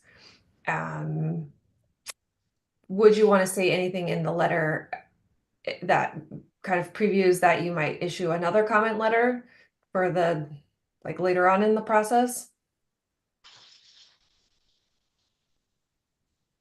I thought the excited to further refine components of the bill was alluding to what we may or may not because I don't think we know exactly our form yet. Yeah, it's a tough one. Okay. I had a couple of clarifying points to make in the direct suggestion section. Is that helpful to do now, or were you continuing with your thought?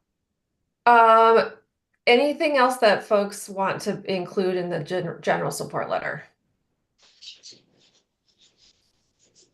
Anything else? So what you just flagged around the well, I think excited for opportunity to further refine components of the bill is good enough to say that we're not just, this isn't the end of this whole thing. But if we need one more clause or sentence, I'm all for it.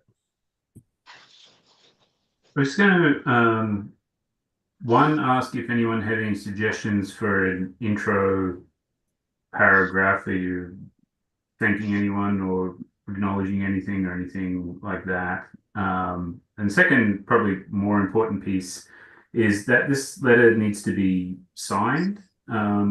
So given our Bagley King constraints, it would only be signed by one of you here today. So just to, I don't know, Megan, how we approach that, but have some discussion about who that would be. So that would be e-sign or physical signature. I think e-sign would be sufficient. But yeah, it does need an individual's name and signature on the bottom. That would not be SGC. Yeah. I think we should add a little bit, maybe lift some text from our draft report that describes who what the ALETF is, and what the goal of the group is, just to frame it, and then just say that these are subcommittee members of that task force, so that it's understood that why we're saying that they're in alignment with the goals of the task force. because we've stated briefly what those goals are. And since there's only one signer saying that all members of the subcommittee are signing off on this. I think we would kind of go around right now and just verbally agree that if, you know, you could designate a point person and say, like, you know, it's Leah or Doria or whoever, and like verbally state for the record right now in this meeting that yes, they're signing on behalf of me as a subcommittee member, and we can list subcommittee member names.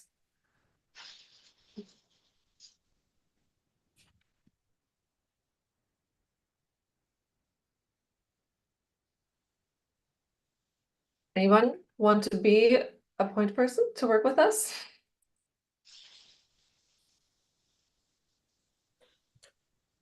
I could. I don't have to, but I could. I was going to say, so if we've already signed on, what would that look like? Because I know, Irene, you said that as well, and I've signed on, and it's like, that's why I didn't initially say, yeah, I can, but Submitted a support letter on behalf of her organization, Líderes Campesinos.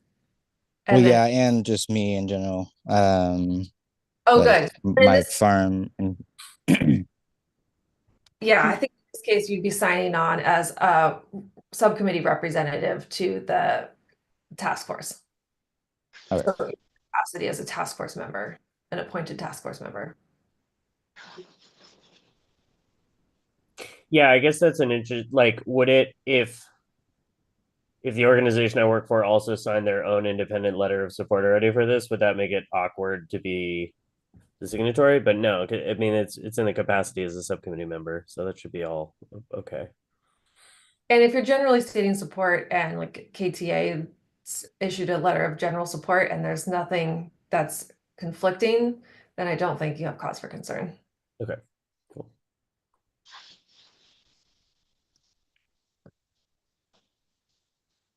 Okay, so James, I think since you volunteered yourself and we're not hearing anybody else volunteering themselves, but we are seeing heads nod, can I designate you as the point person to work with us early next week to like draft, refine, and finalize a very brief general support letter? Yes, provided that my fellow subcommittee members are gracious with me if there's language in there that's not perfect. Staff will help you write it.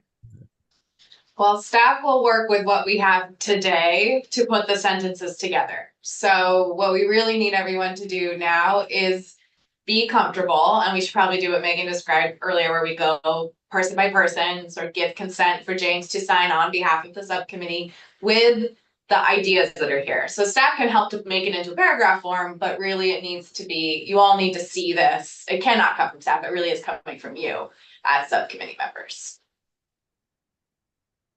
Does that make sense?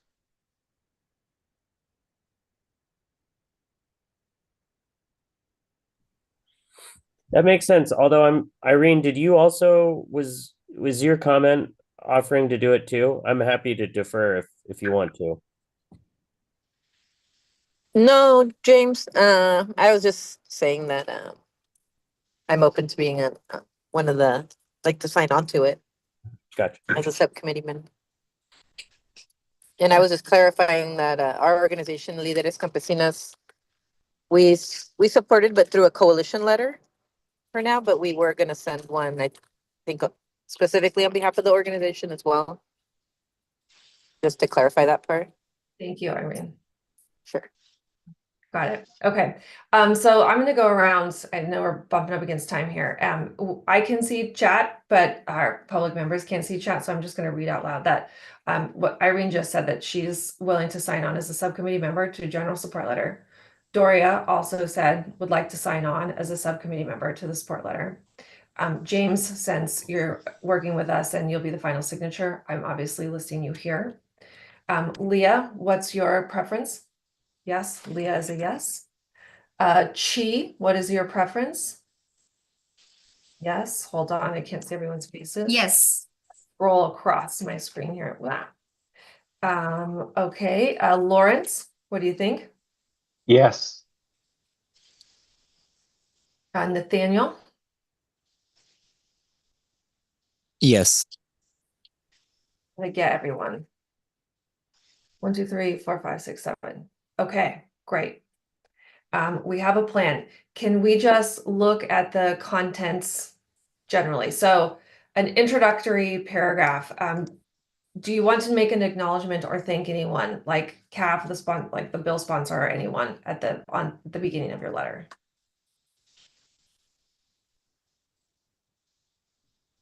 I think, yeah, I think it's fine to, yeah, say thank you to CAF and Assembly Person Wilson for putting this together. I think that's appropriate.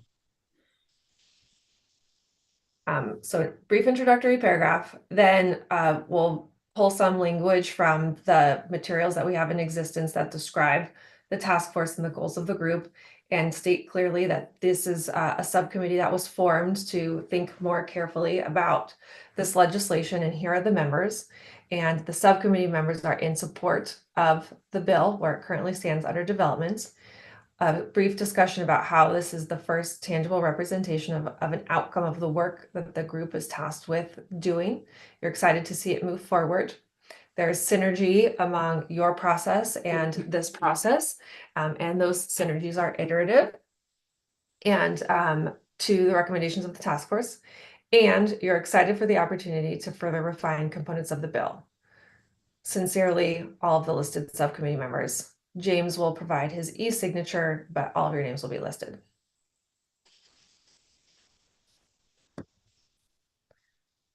Groovy. Okay, Camille, anything more you need here? Any other questions, or Sean or Tessa, in terms of content? I think as long as subcommittee members are happy with what's here, we can work with James just to package it and then assist with the submission. I did note one of the requirements is that the letter must be on the organization's letterhead. There is, of course, no Agland Equity Task Force letterhead at this point, so we'll put something together, but it will likely be very rudimentary. But we'll take care of that. We don't have a robust logo development budget line item. It's fine. Yeah. We'll talk about it in May. We'll talk about it in May. Irene, you got your hand up?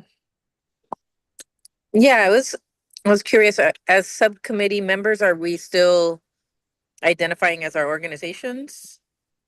Or just as subcommittee land equity task force members? Good question. Mm-hmm. We could also direct to your bios that are listed on the project website.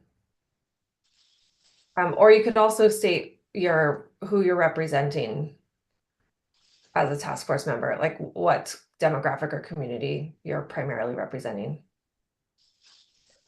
Yeah, because I'd be fine with, in this case, just as individuals pertaining to the task force. If everyone else Yeah, is on that same thought. I'd rather But sign I as a like the idea of member of the who we task represent. force. Okay. Mhm. Yeah, I think that makes sense. I think this letter is coming from the subcommittee, so it's us in our capacities as subcommittee members reviewing this bill. So just having our names be attached. I think if at some point we wanted to link maybe in the top part to our landing page or something, like anybody can go and look and learn more about who we are, what specifically we're representing on the task force, and and anything else. But I think keeping it relatively simple as the subcommittee members makes sense. Not Great. hearing Yeah, any. that sounds good. Excellent.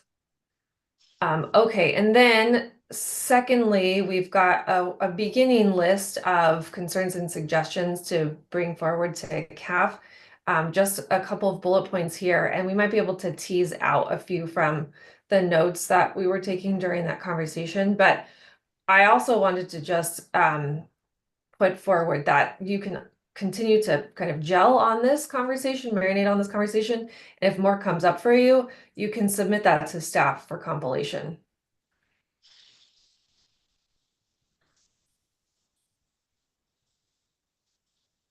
Is there anything else that we want to add here to this list, though? Is staff going to put that together as a separate document and share it with us, or how are we just, do we just send our recommendations, or will we see this kind of fleshed out? I believe based on past legal guidance, what we can do is we have this, right? We will draft this as a draft letter to CAF, to Jamie at CAF.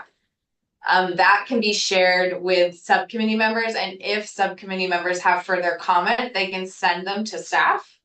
Staff can compile that and can send that to CAF. So if we send a deadline, right, like here's what the language we have, any comment would need to be received by this date, then we can proceed. I believe that's what legal has told us in the past in terms of compiling feedback that's received and just making sure that that feedback is kind of a compilation of all feedback received versus kind of call outs to as if the meeting had continued past this hour. I think that's the thing we have to be careful about.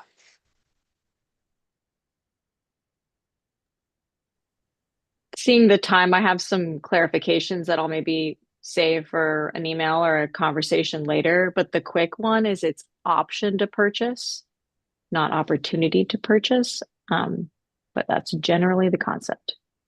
Thank you. Great. And we'll have a conversation about this during our main meeting. I'm interested in understanding more this last one of maybe call out in the bill to collaborate with public to private land partnership. I think I'm understanding it, and I like that a lot, but I probably missed explanation of that. Is it like public, like state-owned lands to make them sort of private, or? No, it was trying to respond to this whole issue of how fast the real estate market moves and that these grant programs move really slowly. And so if a farmer has an opportunity to buy, if the program moves too slowly, even if the program is there, they won't be able to take advantage of the opportunity, right? They'll be sold before they can get all their ducks in a row to get it purchased. So if you Oh, have yeah, that makes sense. Right. So if you have a public-private partnership where a private entity in collaboration with a program like this could move faster, make that purchase, but then there's a mechanism so that the program can recognize and reimburse that sale at a later time, which is usually something that's not as difficult to do because you haven't been awarded yet, right? So that's something that would need to be worked out or considered to be worked out in the language of the bill to allow for such a thing. Or Thank be you. addressed in program implementation later if it's not appropriate to have it in the bill. But just to say that that is a concern. I'm happy that we're talking about that because I think that is a good question. Like, is it appropriate to address in the bill or in programmatic implementation, or is it's probably a yes. And is it something that you'll speak to more thoroughly in your own recommendations report? Because this is an issue that's come up for you all along the way too. So it's kind of, I don't think it's a bad thing to bring it up in multiple places so that people can start thinking about it as a major barrier, as a major hurdle to get over. Even if it's not ultimately addressed in this bill, to bring it up now, I don't think it's a bad thing. And for me, it brings up like, what is the task force ongoing role? And do we want to make comments about that within this letter? Because if we ultimately are part of developing the program, like we can make those comments later, but if we're not, then we definitely want to put those forward now. I wonder if in the letter of recommendation, we should say something about the continuation of the task force to support, the implementation of the bill if it's adopted. In the general support letter? Yeah, this is a question. It's not a not wanting to put it. I wonder what people think about putting that line in there. I think that makes sense. I think it nests well under this is the first tangible representation of an outcome of the work we're doing. And maybe there's just like a sub point of like, yeah, I don't know exactly how to phrase that, but I agree that we should like put that in there. Because to Leah's point, it's like if the bill builds the land equity task force in for a governance standpoint, then some of these things can be punted. But if it's not, then we need to put it in this letter. So it's important that we reinforce that we're happy that we're in the letter, I guess, or in the bill rather. Yeah. Yeah. Can someone look into a little bit? Like I can't find it quickly, but I want to say that the language says something about like program design and then choosing qualified entities. That's where we are implicated, but actually implementation isn't explicitly stated. And I would be hesitant of saying implementation because like right now as it stands, that's supposed to be like DOC does implementation and these like 1 to 3 qualified nonprofits do implementation, but that we're supposed to be consulted on programmatic design and like this qualified entity piece. So yeah, thanks for somebody looking at that. No, you are correct about that, Leah. I believe that it emphasizes design. The task force has a role in consultation with design and setting up design. So if this is a place, so Irene, do you want to maybe vocalize your comment there for the record?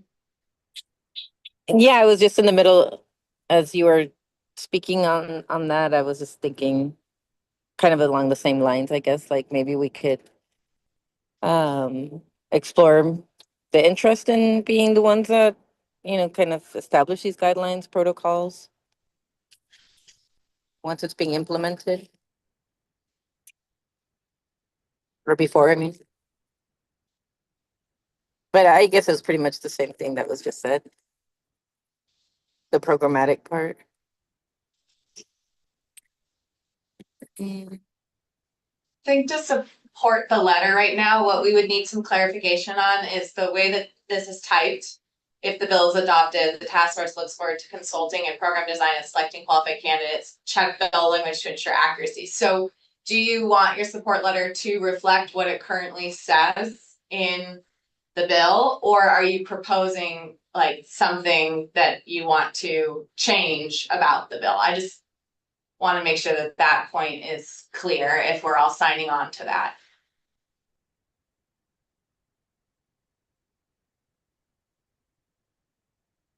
I think it's supporting the bill as it stands more than it is like the latter thing you said right now. Okay, and then maybe that point that Leah just made belongs in the letter below to Jamie. A comment on the task force's interest in the implementation piece. Is that just again, like as staff trying to make sure our role really is only to support you in passing on what you have to say. So I just want to make sure that we understand that. I didn't need that to go to Jamie. It was more of a comment that I did not think we were supposed to be, and I agree that we should not be involved in implementation. Okay. I think I'd even be open to within the letter of support being even more vague since we actually haven't and it maybe is a longer conversation to talk about the different ways that the task force is implicated both in Prop 4 and in AB 524. Like we may need to have a conversation about like what does a continuation of the task force look like, and is the way that AB 524 states our future involvement the way that we want to be continued to be implicated within this. So do we project. want to So say that we look forward to exploring ways that the task force can support the potential, I don't know, what word you want me to use there, of the bill?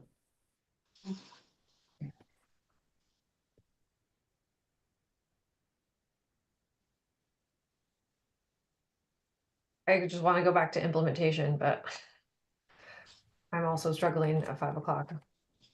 Yeah, the words get sloppy. I think it's not implementation, Megan. It's the development, the potential development of the land access work or something like that. Equitable land access. program or yeah, whatever. Development of the program, then. Yeah. Of the program. We're leaning towards keeping it more vague. Yeah. I think it's important just to mention that, you know, this bill, we're acknowledging that we see that this bill is calling for an extension of the task force to last longer than it currently does. And we are open to and interested in exploring what that might look like and what tasks that might, you know, include.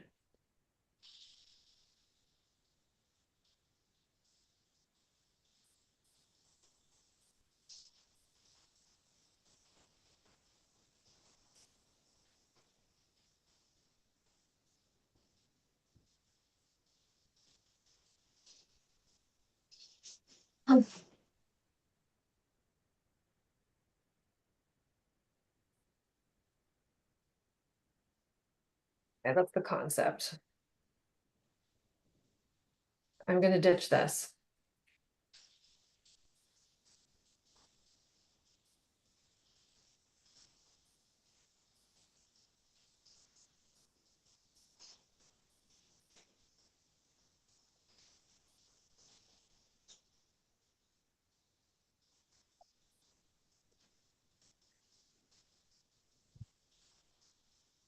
Are we feeling pretty good about this now?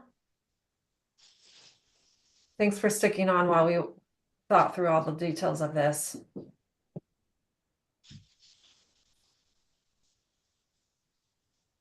Sean, you feeling okay? Camille, you feeling okay? It's good. Yeah. Yes, it's great. Thank you. Yeah, thank you for helping us putting this together for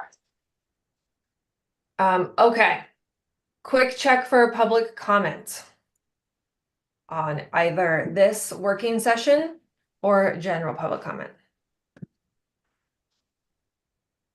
Oh, sorry. Oh man, Friday afternoon. No, there is no public comment at this time. Okay. Then great. Here is our last slide. It is the list of upcoming meetings. Full task force meeting comes up next, May 14th and 15th. And then here's the list. We have got all of our 7 subcommittees booked for a meeting. Each will have one meeting in between the May quarterly task force meeting and the August quarterly task force meeting. So here's where they are. You can take a screenshot of this or whatever you need. Task force subcommittee members have calendar holds. All of the stuff gets posted to our project website. And that is it. So James, be on the lookout. We're going to be getting in touch with you first thing next week to get this letter in finalized by Wednesday, the 23rd. Sounds good. And we'll clean up the list of questions, concerns, like follow-up things to talk through with CAF. And then you all can think about that and send us anything else for inclusion in that compilation as they come to you. Okay, whew. You earned it. It's weekend time. Thank you, everyone. No, sincerely, I really appreciate you all showing up for this conversation and moving quickly because this came up quite quickly and deciding on the path forward here. I think it's a great one for you. So thank you. Appreciate your time. As always, appreciate your expertise and your dedication to this process. Please enjoy the rest of the day and a lovely weekend ahead. We'll be in touch early next week. Thank you, everyone. Thanks, everyone. Bye. Thank Thanks, you. everyone. Bye. Bye. Bye, y'all.